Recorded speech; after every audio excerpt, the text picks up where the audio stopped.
So, hello all. We are about to start the webinar, and I see there are still people coming in. First of all, welcome to you all, and some logistics about the webinar. So it will take about 40 to 45 minutes, and the webinar is organized by LIBER Steering Committee on Scholarly Communication and Research Infrastructures, jointly with Helmholtz Association's Open Science Office. So thanks to my colleague on the other side. And we will have a second run of the webinar in about 2 weeks' time on 20th of June. This webinar will be then operated by the Helmholtz Open Science Office. So please spread the word if you like this webinar. And yeah, during the webinar you will all be muted, but you are invited, of course, to put your questions in the chat. And yeah, we will record the webinar, which is already going on, of course, and shortly after the LIBER office will make the recordings available. Yeah, now let's come to the topic of today's webinar. We have two speakers from Australia, and they will speak about perspectives on how to maximize the value of research data assets from two perspectives, from universities and also from research organizations. And our speakers today are, let me flip this over, Jens Klump from the Commonwealth Scientific and Industrial Research Organization, and Natasha Simmons, who joins us for the second time in our webinar series, and she's based at the Australian National Data Service. So Natasha will make the start. Natasha, please take it away. Oh, thank you very much. Thank you for inviting me to speak with you at the webinar today. I work, as Birgit mentioned, for the Australian National Data Service, or ANS for short. ANS is an organisation that is funded by the Australian Government to make Australia's research data assets more valuable for researchers, research institutions and for the nation. And we do this by working with partners and communities on research data projects and collaborations. We also provide national services to support data discovery, connection, publishing, sharing, use and reuse. And our flagship service, you might have heard of it, is Research Data Australia, a web portal that enables discovery of data held in institutions across Australia. We also help build the data skills and capacity of Australia's research system. ANS is a partnership led by Monash University, working in collaboration with the Australian National University and the Commonwealth Scientific and Industrial Research Organisation. We are funded by the Australian Government through the National Collaborative Research Infrastructure Strategy, or NCRIS is the acronym, and I'll be referring to NCRIS throughout this talk today. ANS has offices in Melbourne and Canberra, and a few other people, such as myself, are located at universities or research institutions in other parts of Australia. So where is Australia anyway?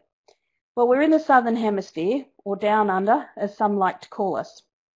According to Wikipedia, Australia is known for the Sydney Opera House, the Great Barrier Reef, a vast interior desert wilderness called the Outback, and unique animal species like kangaroos and koalas. But of course, we are also famous for our crocodiles, snakes and sharks.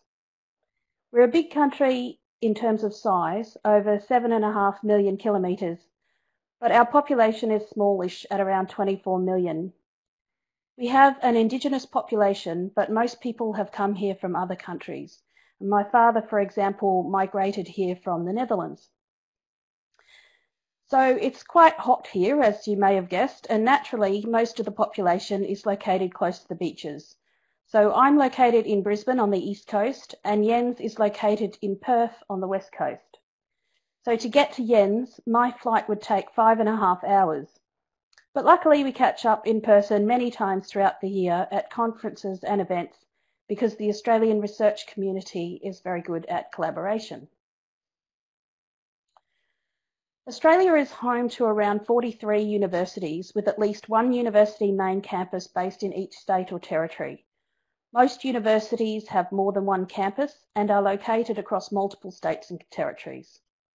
In 2016, 6 Australian universities made up the top 100 best global research institutions in the academic ranking of world universities. Australia is also home to a range of research institutions, such as the CSIRO, which Jens is representing today, Geoscience Australia, and more.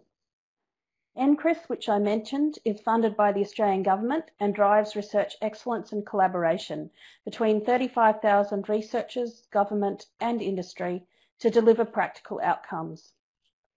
Some of the facilities funded under NCRIS include ANS, Nectar, who support virtual laboratories, research data services that includes research data storage infrastructure, and many other facilities that provide a range of services, and there are a whole lot of confusing acronyms to go with those.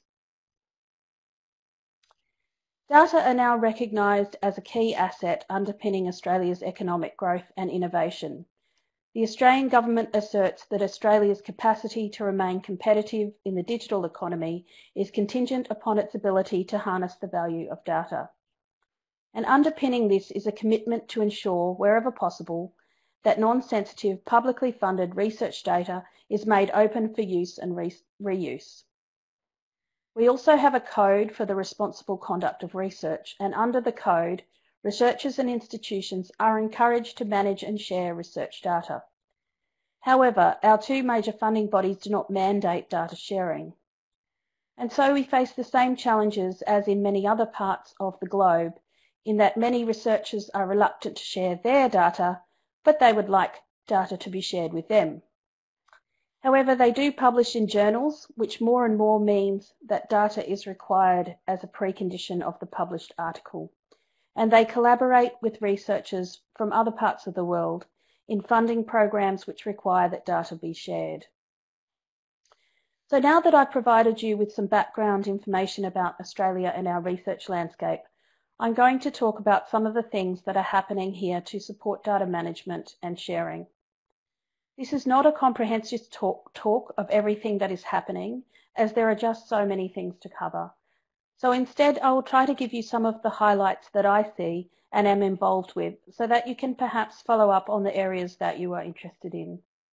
I'm going to give you a flavour of 5 data strategies, initiatives and communities in Australia that are adding value to research data assets.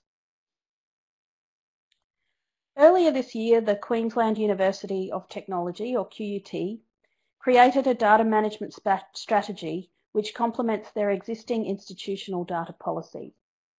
The plan states that research data are a critical resource and an enabling asset, and that their ongoing research success can be enhanced by the use and reuse of research data. What's refreshing about the QUT plan is that it covers a 3-year period. It was developed by the Office of Research Ethics and Integrity, which is a little different from where we usually see these plans come from, which is the library, and it paves the way for practical outcomes in the way of better management and sharing of data. The plan was developed following an institutional audit led by QUT's Audit and Risk Management Services. The audit revealed difficulty in being able to identify and quantify research data sets, the absence of a university-wide research data management framework, and inconsistent and inadequate data management practices.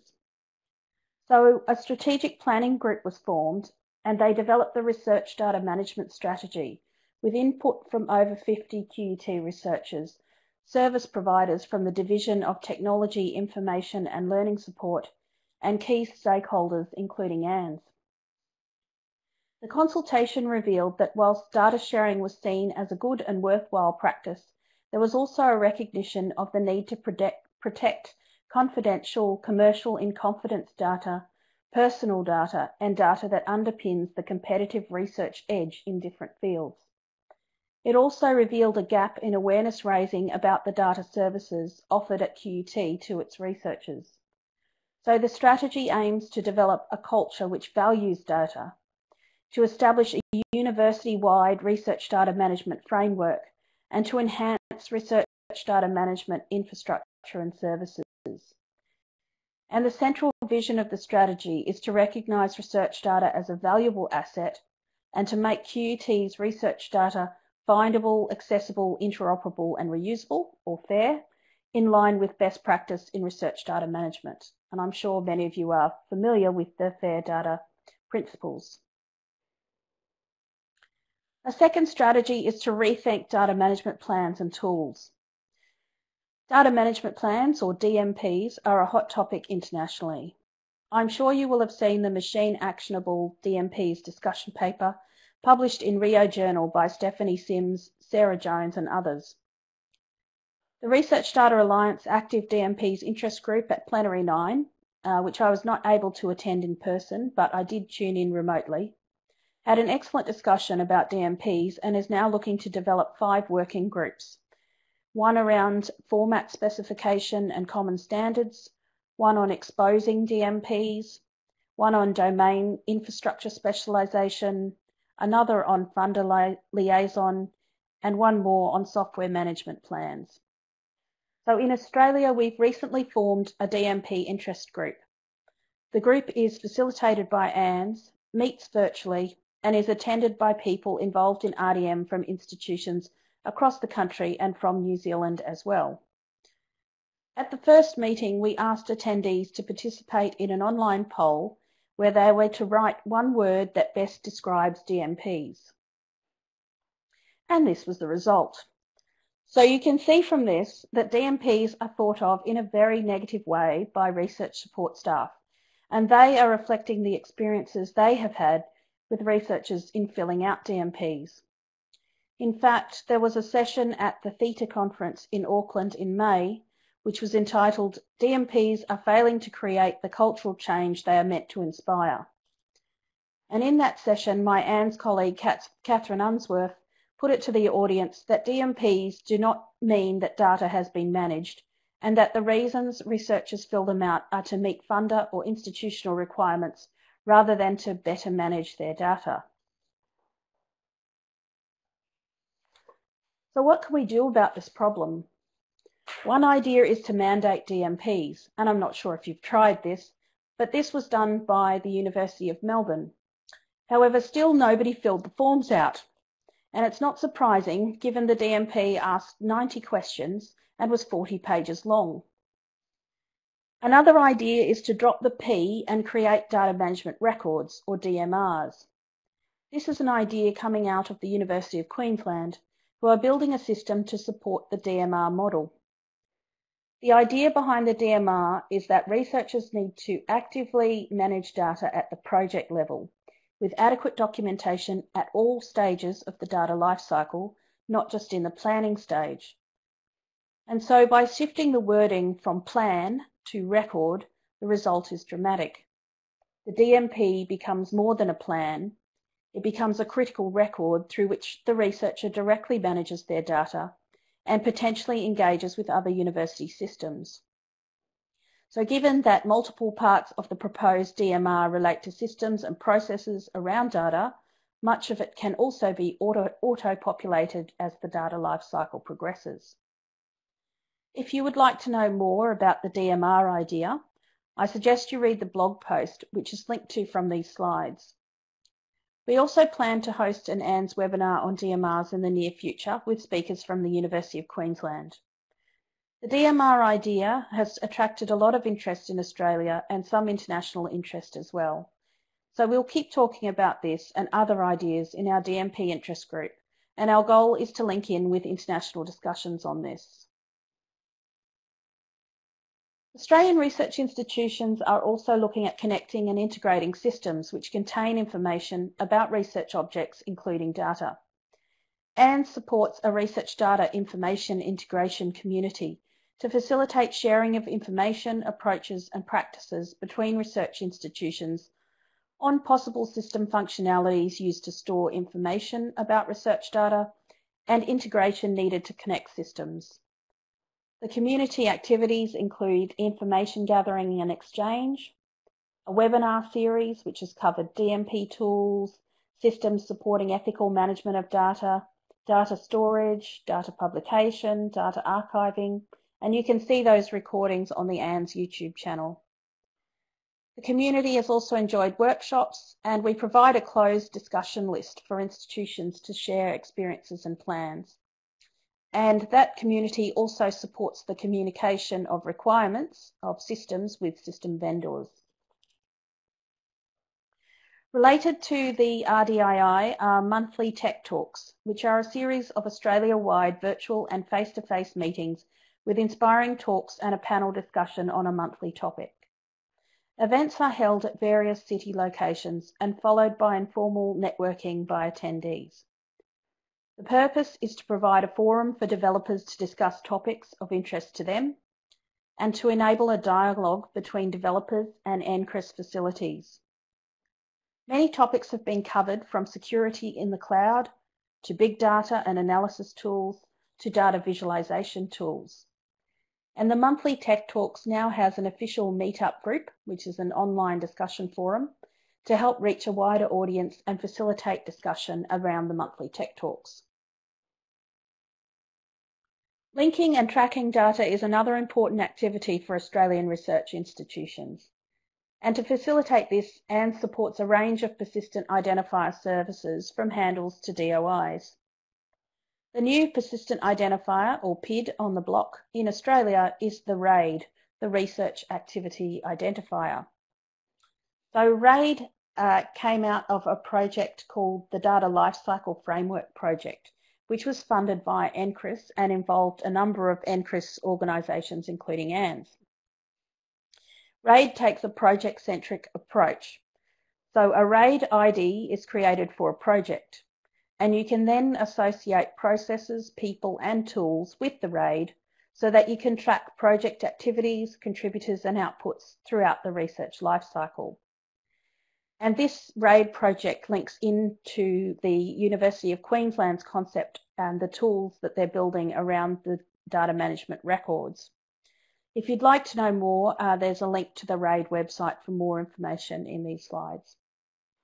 So ANZ is also involved in the RDA WDS work on the Scholix initiative, which is aimed at better linking literature and data, as well as data and data. We also have an ANZ PIDS webinar series, and in fact, Jens Klump spoke yesterday at the second webinar in the series on the IGSN, an identifier for physical samples that enables samples to be linked to data and other research outputs. So you may have heard of the ANZ 23 Research Data Things program, which is an extension of the 23 things put out by the Research Data Alliance Libraries for Research Data Interest Group. Michael Witt from the RDA group and myself co-presented on the concept and success of the 23 things at a LIBER webinar earlier this year. In Australia, the 23 Things program has resulted in a definite shift in the library community from knowing only a little about research data management to knowing quite a lot more. And our institutions are working through how to leverage this new knowledge. One initiative was to create the top 10 things for medical and health research data, as well as the top 10 things for marine data. The marine version was developed by librarians at Edith Cowan University in Perth. And ANZ has a 23 things repurposed toolkit available on our website, and we hope that we'll see more of these adaptations of the 23 things into domain or discipline areas, and even internationally. So the University of California, San Diego developed their own version of the 23 things.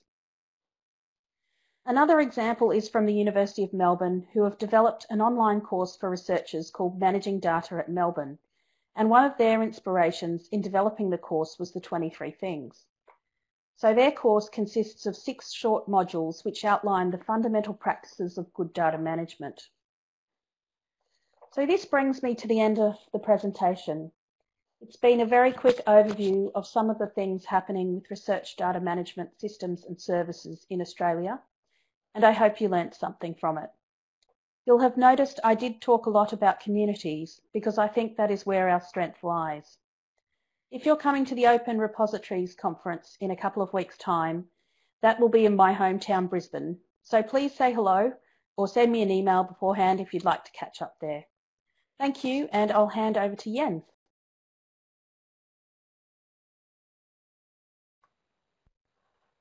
Thank you, Natasha, for this fantastic introduction to the research infrastructure landscape in Australia. I will now continue with something slightly different to talk about adding value for research data assets.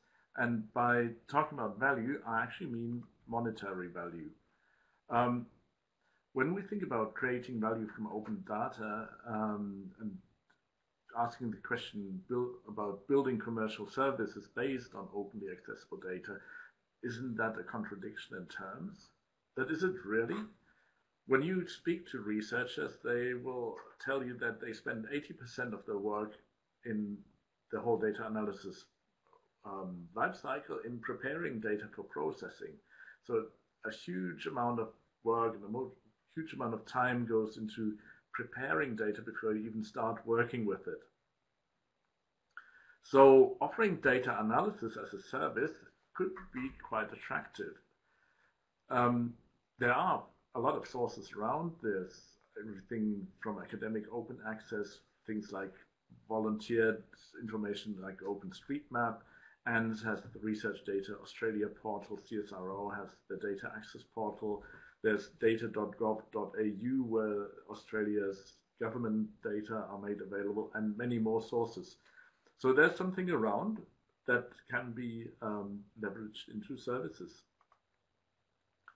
So one example that I want to look at here is creating value from so-called open file reports. Open file reports are reports that mining companies have to deliver to the Commonwealth Geological Survey, Geoscience Australia, or to the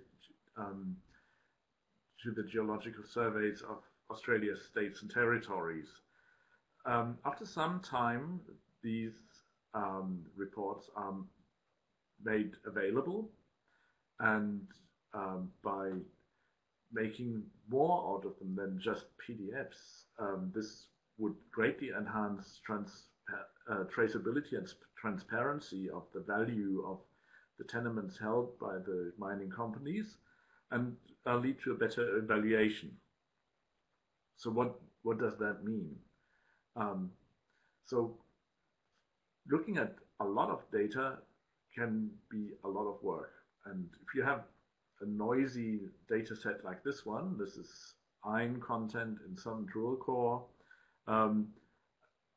looking at every wiggle and matching every wiggle to every geological feature is not feasible. So my colleague June Hill developed a method based on wavelet filtering and tessellation. I won't go into the details of what that means, that can filter noisy data sets and actually group them into sections that are of similar importance at various scales, and in this way actually provide an almost automatic logging or mapping of drill cores. So this is something that's very interesting to mining companies, to analyze these kind of downhole records and delineate the sections that are of interest for further exploration. But setting up these processes is hard.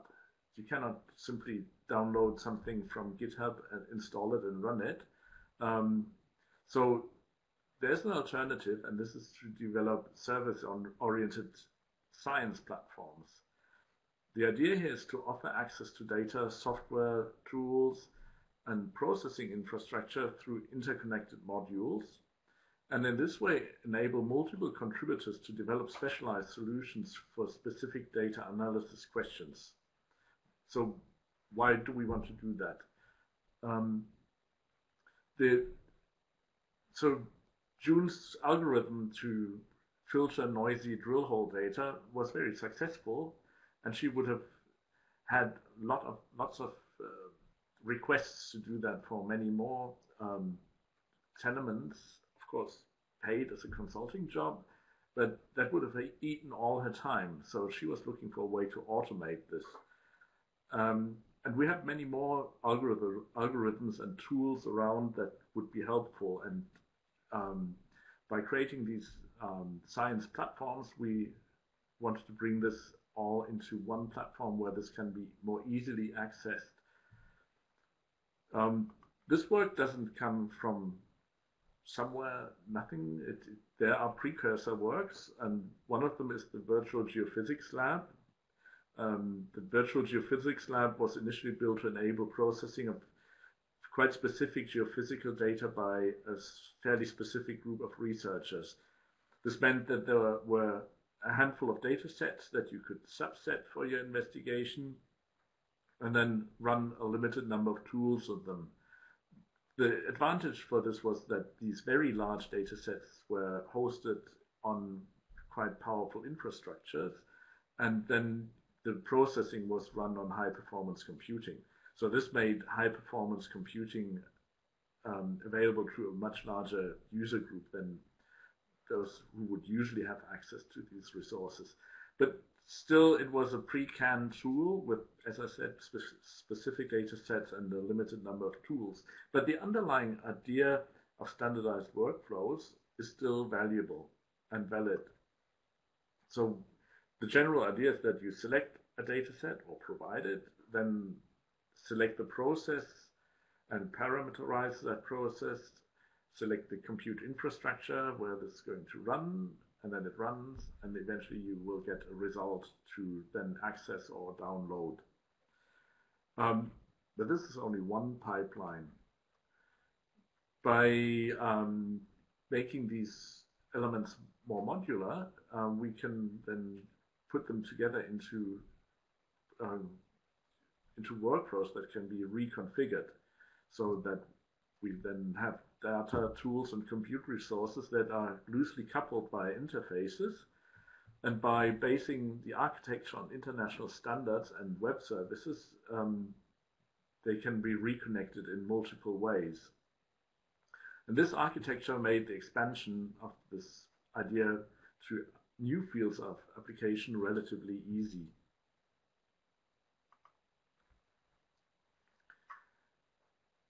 The cartoon on the left-hand side by Randall Munro and his XKCD series quite nicely illustrates the problems that you run into when you try to adapt code that has been written by somebody else. So if you can install it from an app store or package manager, it's pretty likely that it will run. GitHub links are already not so sure anymore. Copy and paste from somewhere, probably not, and anything that says requires only minimal configuration and tweaking is pretty unlikely to run.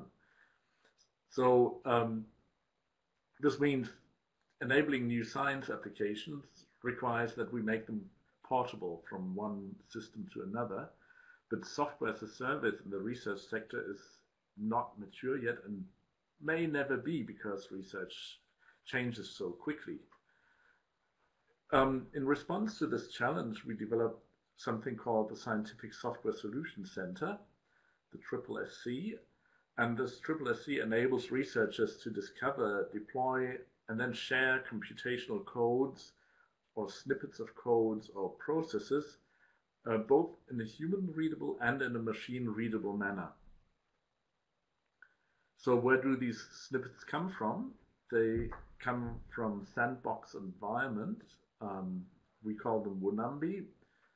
Wonambi is a prehistoric giant snake that lived in South Australia and is probably also what inspired the idea of the rainbow serpent in Dreamtime. So we chose this name Wonambi for our programming environments that are based on Jupyter notebooks, which we provide to CSIRO researchers. And then our researchers can develop new processing elements in these encapsulated Python environments. And these elements, if they prove to be useful and successful, can then be transferred from Wonambi into the Software Solutions Center. And they probably go through some stage of re-engineering by software engineers, because researchers are not always the best developers. They have brilliant ideas, but to make those code snippets and the elements into production code, that does need some other engineering skills that our software engineers bring along.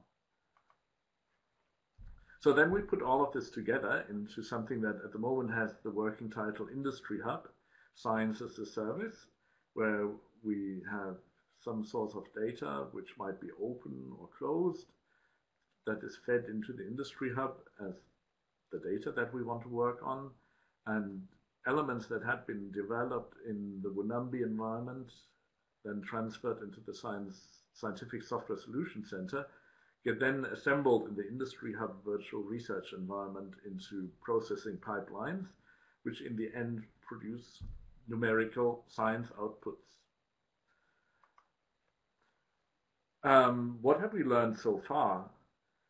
Offering science solutions as a service frees researchers from routine consulting to concentrate on novel and hard questions. And the scientists like that, because now they can concentrate on what they like most. That's the novel and hard questions.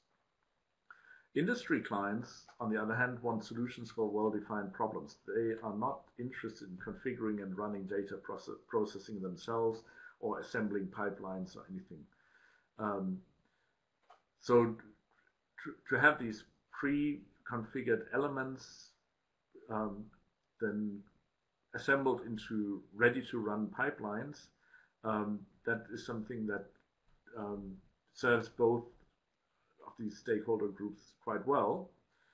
And this service can then be offered as a paid service on a per-use or subscription basis, which is a very nice low entry barrier for small and medium-sized enterprises to engage with CSIRO. Then we discovered one interesting side effect of deploying the Industry Hub in a compute cloud, because it can be done in such a way that it creates a neutral ground. And that means data from the client does not go to CSIRO, so there's little fear of breach of confidentiality.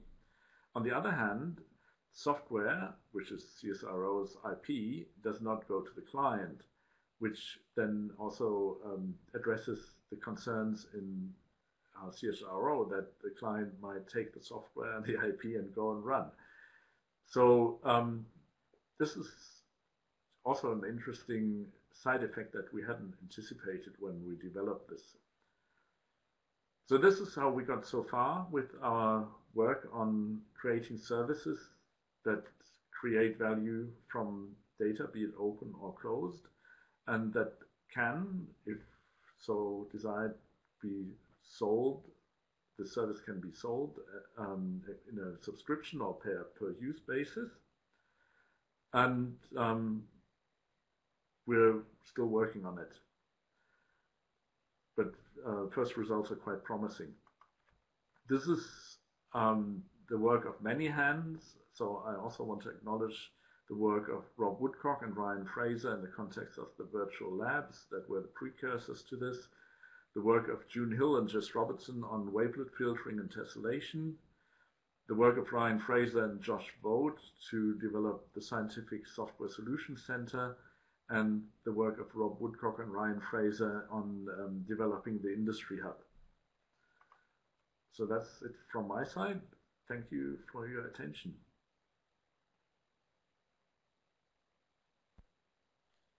Hi.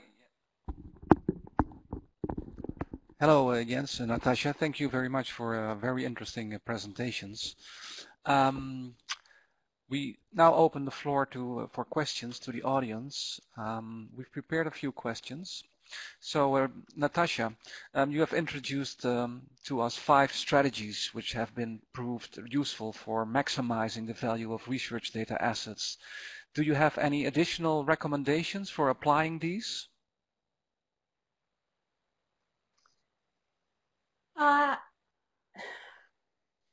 I was probably more giving a flavor of some of the strategies that are used. So it's not really a comprehensive list of what everybody is doing. I think one of the challenges is that, for example, under our code for the responsible conduct of research, all of our institutions have to have a data management policy, an institutional data management policy of some kind. And the trick is actually to turn the policy into life, to be able to apply it. And that's where things like the strategy that QT has developed will be useful, where they're actually implementing, how not just this is a policy, but this is how we're going to do it. I think one of the challenges in developing research data services is that a lot of the research data activities originate in the library, but it's actually not exclusive to the library. So a lot of activities also happen around research data management in IT, in information technology, and also in the Office of Research. And there are also intersections with ethics departments and so forth. So to get a strategy in place at an institution-wide strategy, it actually needs to involve all of the players involved in supporting research data management across the institution. And that can be very challenging to do. Some institutions have a cross-discipline, across each department working group to get that started. Others have held workshops to try and get all the senior managers together from those areas. Thank you, Natasha. A question to both of you. What have been the main challenges in these approaches from a technical and more human side? Jens, would you like to go first? Or? Yeah, so as always, I'd say may all your problems be technical. The biggest challenges that we faced with the industry hub were social challenges, in that we have this tension in the organization between researchers that look after advancing their science careers, and then the organization that to the client acts as one organization. So one thing that we had to develop was an internal business model of what do we do with the revenue that comes in from renting out those services. Will these go back to which level in the organization will this be fed back? Will this go all into the one big budget for everyone, or how will the individual who contributed intellectual property, how will the individual benefit from this? That was the biggest showstopper in the early rounds of the industry hub development. Thanks, Natasha. Yeah, I would agree.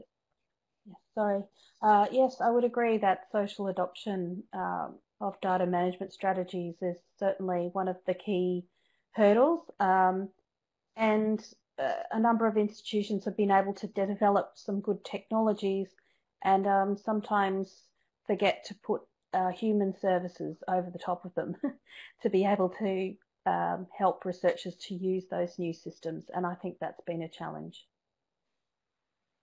Okay.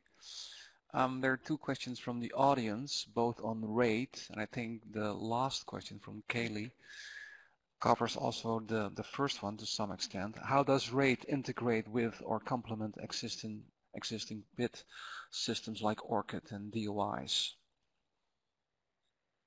Yeah, thanks Paul and Kaylee for the questions.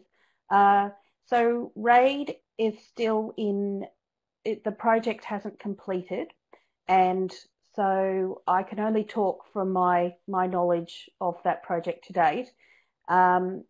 So generally the RAIDs are assigned by a system when somebody does something in the research process. So when a researcher creates a data management plan, for example, a RAID is created at that point in time. And that RAID applies to the project that the data management plan is related to. Later down the track, somebody can create data that's also related to that project, and that activity is recorded on the RAID identifier. And later on, if the researchers use a virtual laboratory, that activity is also recorded on the RAID. So it's sort of not like an identifier like ORCID that researchers sign up for that's public, etc.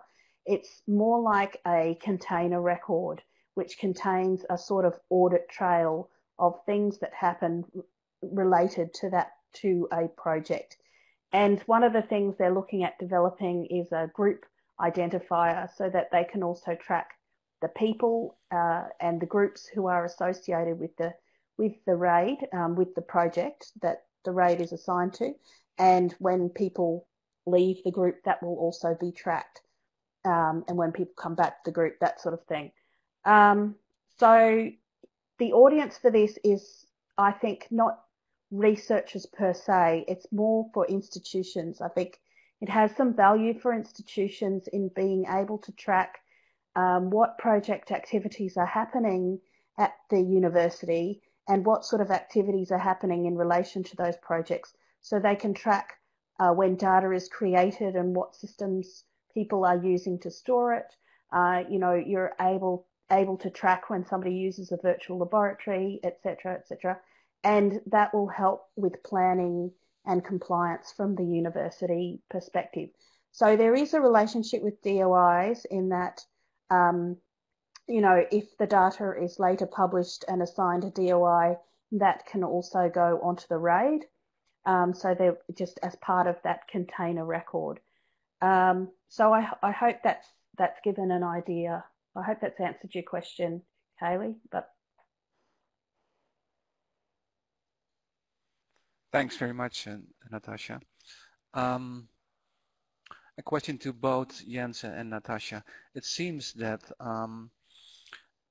going back to sort of one of the founders of eScience, Jim Gray, he said from eScience is about curating materials, it's about capturing resources, and it's about tooling, that we move away to a more technical side. Will there still be a role for librarians? First, I'm asking this to Jens. Since LIBER is an organization for libraries, the curation of resources will become more and more technical. And we see that, for example, in the data management records instead of the data management plans. But what is the role of librarians in all of this, Jens, to start with?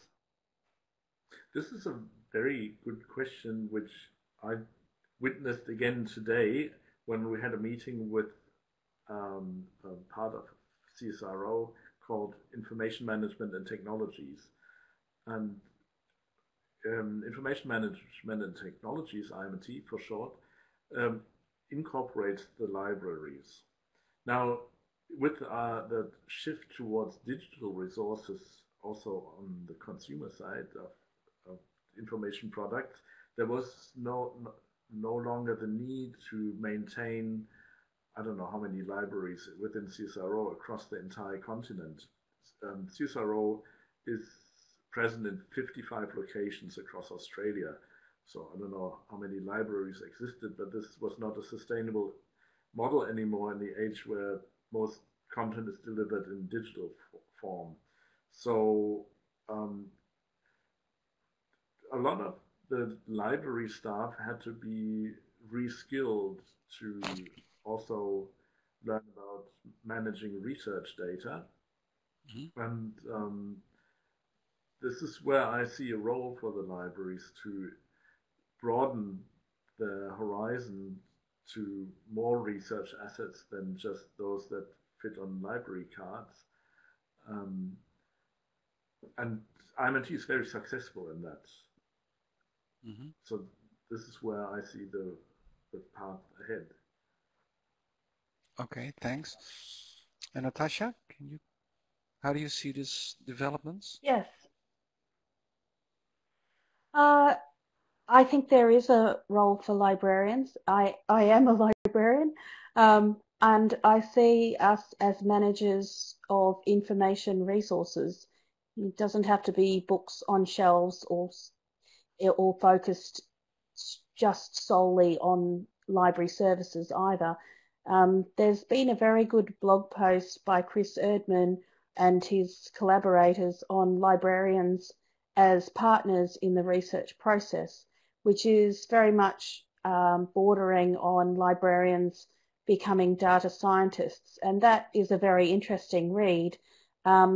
However, I do think that that type of role will only appeal to a very small section of librarians, and I think more will take up the type of role described in the Data Librarian's Handbook by Robin Rice, which is more about providing information services around data management, being able to advise researchers how to manage and publish their data and know where to be able to advise them what are the best places to deposit your data so that you can promote yourself and discovery of your data and so forth.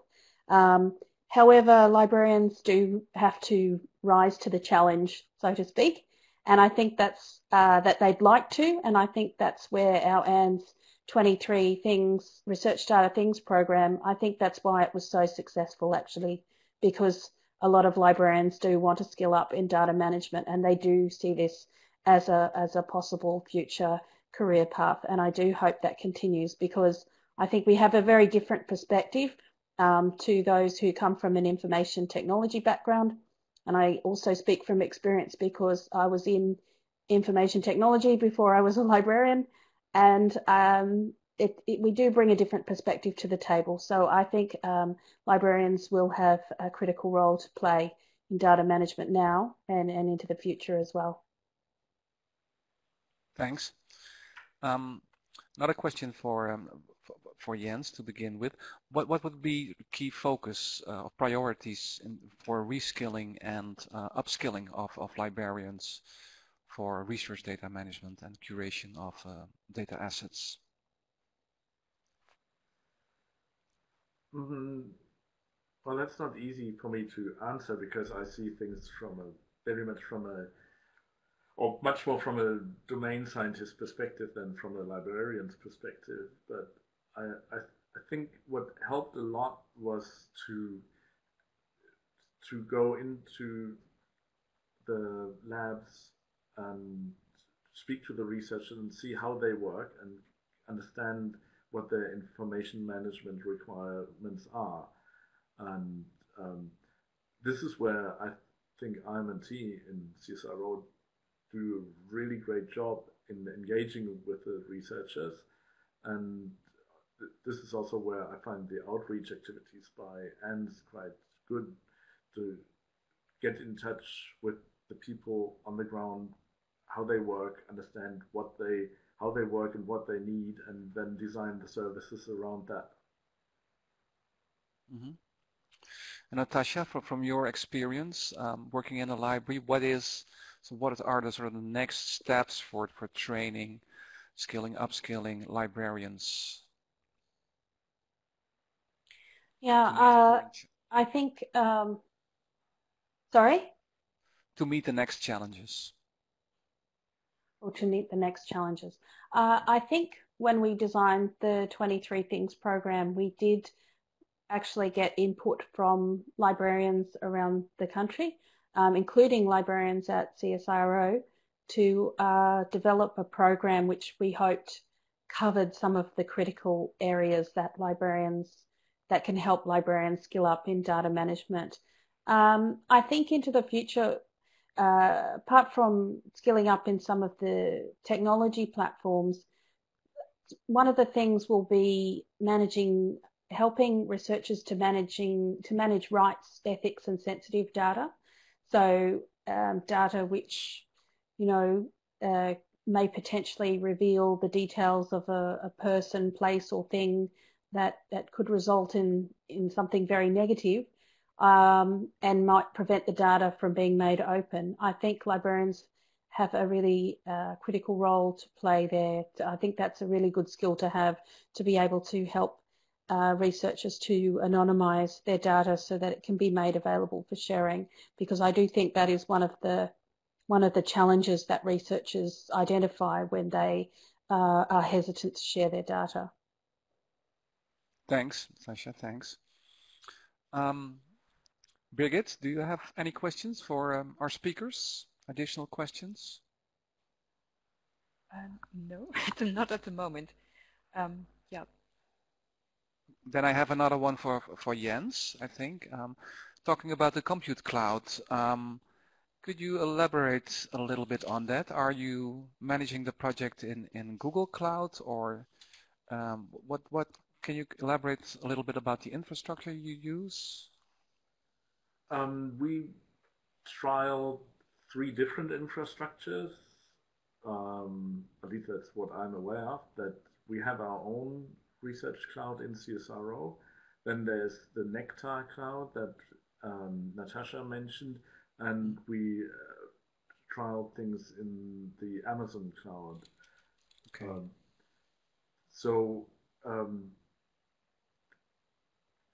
What I very much see here an analogy to infrastructure in the way like we have the electricity system, and sometimes we don't care where the electricity comes from. We don't have to. We just need to know that it's 240 volts, 50 hertz, and a maximum of 10 amps that will come through a specified socket. And sometimes we have very specific requirements that we cannot buy off the grid. We have to find other solutions. And this is where the role of commercial cloud offerings and institutional cloud offerings come in, where we have to have a close look at, do we really need to provide this ourselves, or can we buy this much cheaper from a provider, like we buy electricity and don't make it ourselves necessarily? Thanks. Clear. Okay, we're close to an hour with our session. I'd like to give back now to Birgit to close our session. Thank you very much, Natasha and Jens, and all people attending.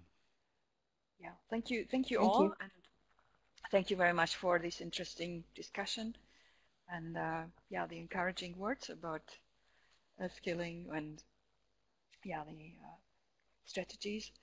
So please stay tuned for the recordings. You will receive a notification, and the second run, as said before, is on the 20th of June, so please spread the word. Yeah, and stay tuned for further editions of this webinar. We will come up with more in the near future. So that's it for today. Bye-bye all. Bye-bye. Thank you. Bye.